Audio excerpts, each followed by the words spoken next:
हार्दिक अभिनंदन है। बीच में भारतीय जनता पार्टी के जिला महामंत्री स्वागत अभिनंदन। भारत माता की, भारत माता की।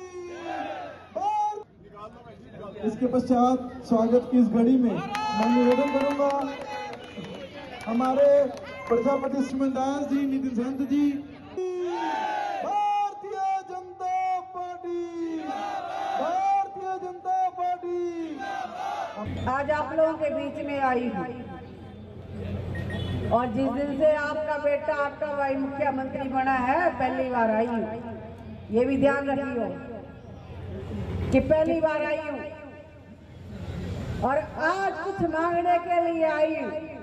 ये सारी जोड़ी पसार के आपसे वोट मांगे।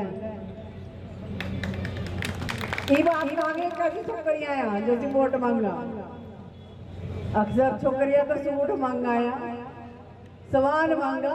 ये पहली ऐसी नारी शक्ति आपकी बहन बेटी है जो वोट मांग रही है। अंबाला शहर में नगर निगम चुनाव को लेकर राजनीतिक सरगर्मियां तेज हो गई हैं। इसी कड़ी में वार्ड नंबर 8 में आयोजित एक कार्यक्रम में मुख्यमंत्री नायब सिंह सैनी की धर्मपत्नी सुमन सैनी और कैबिनेट मंत्री रणबीर गंगवा ने शिरकत की, जहां स्थानीय प्रत्याशियों, भाजपा नेताओं और कार्यकर्ताओं ने उनका जोरदार स्वागत किया।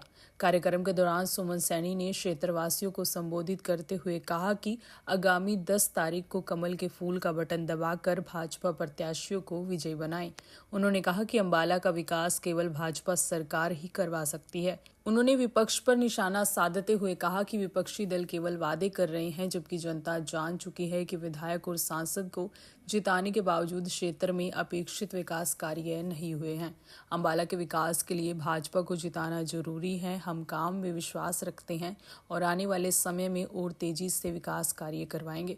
सुमन सैनी ने भाजपा की मेयर प्रत्याशी अक्षिता सैनी और पार्षद प्रत्याशियों के समर्थन में लोगों से वोट की अपील की। उन्होंने कहा कि महिलाएं जिस तरह अपने परिवार को संभालती हैं, उसी समर्पण और जिम्मेदारी के साथ वे अपने वार्ड का भी विकास करेंगी।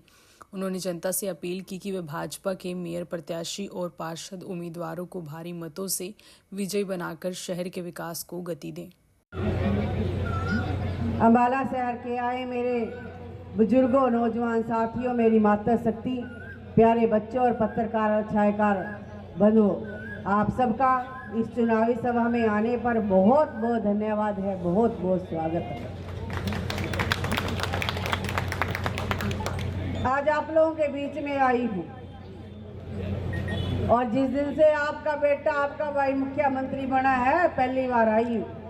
ये भी ध्यान रखियो कि पहली बार आई हूँ और आज कुछ मांगने के लिए आई हूँ। ये जो उनसे खड़े हैं ना, सारी की सारी महिलाएं, आपकी बेटी है, कोई आपकी बहन है, ये सारी जोड़ी पसार के आपसे वोट मांगे। ये बात मांगे कैसी छोकरियां यहाँ जो वोट मांगा। अक्सर छोकरियां तो सूट मांगाया, सवाल मांगा। ये पहली ऐसी नारी शक्ति आपकी बहन बेटी है जो वोट मांग रही है और कहते हैं दी का दिया बहुत फड़ाया। ये बात ध्यान रखियो, फड़ा ना। और अगर दान करना, कहते अपने घर की दी के बिना तो दान में नहीं लगता। तो आज अक्षता सैनी आप लोगों के बीच में, ये आपकी बेटी है, इनका ध्यान रखियो। कहते दान करने वास्ते कहीं जाने की जरूरत नहीं है, अपने घर में ही मिल रहा है आप लोगों को, बहुत अच्छा मौका मिल रहा है।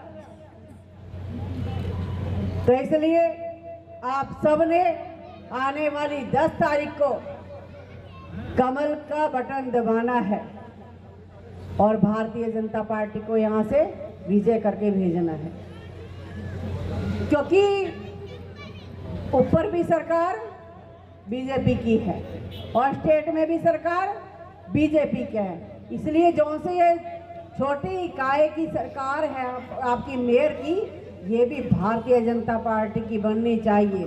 जिस तरीके से हमारे मंत्री जी अभी कह रहे थे कि आप लोग कह रहे हैं हमारा ये काम नहीं होया, ये काम नहीं होया।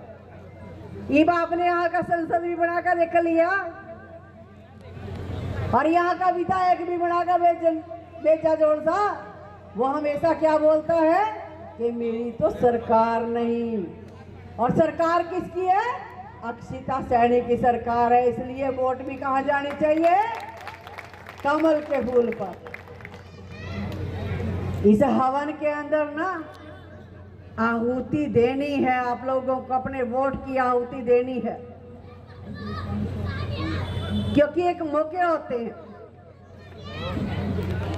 अभी हम महिलाएं खड़ी हैं यहाँ पर। अभी कुछ दिन से पूरे देश के अंदर नारी शक्ति अधिनियम की चर्चा हुई और देश के यशस्वी प्रधानमंत्री नरेंद्र भाई मोदी जी ने स्पेशल सेशन हम महिलाओं के लिए बुलाया। जब 2023 में ये बिल आया तो विपक्ष बड़े जोर जोर से कह रहा था हम समर्थन करेंगे, हम महिलाओं को 33% आरक्षण देंगे, हम महिलाओं के हितैषी हैं। अब हितैषी कहाँ गए? जब बिल की बात आई तो भाग खड़े हुए, उसके विरोध में वोट की, क्योंकि मेरी बहनों ये कांग्रेसी नहीं चाहते, ये विरोधी नहीं चाहते कि हम कभी समान के अधिकार में आए।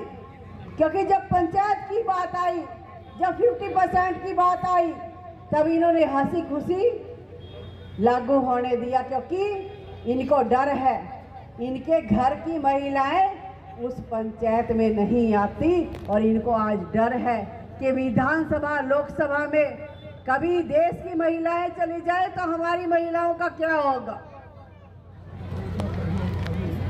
इस बात को हमने ध्यान रखना है। और क्योंकि ये वोट की चोट ऐसी है, हमारे पास मौका है, ये हमारे पास मौका है अपने आप को साबित करने का, क्योंकि हम वोट की ताकत से इनको बताएंगे कि हमारी पावर क्या है। क्योंकि हमेशा जब हमें वोट का अधिकार बराबर का है, जब हमारी 50% की भागीदारी है, तो क्यों ना हमें लोकसभा और विधानसभा में भी भेजा जाए।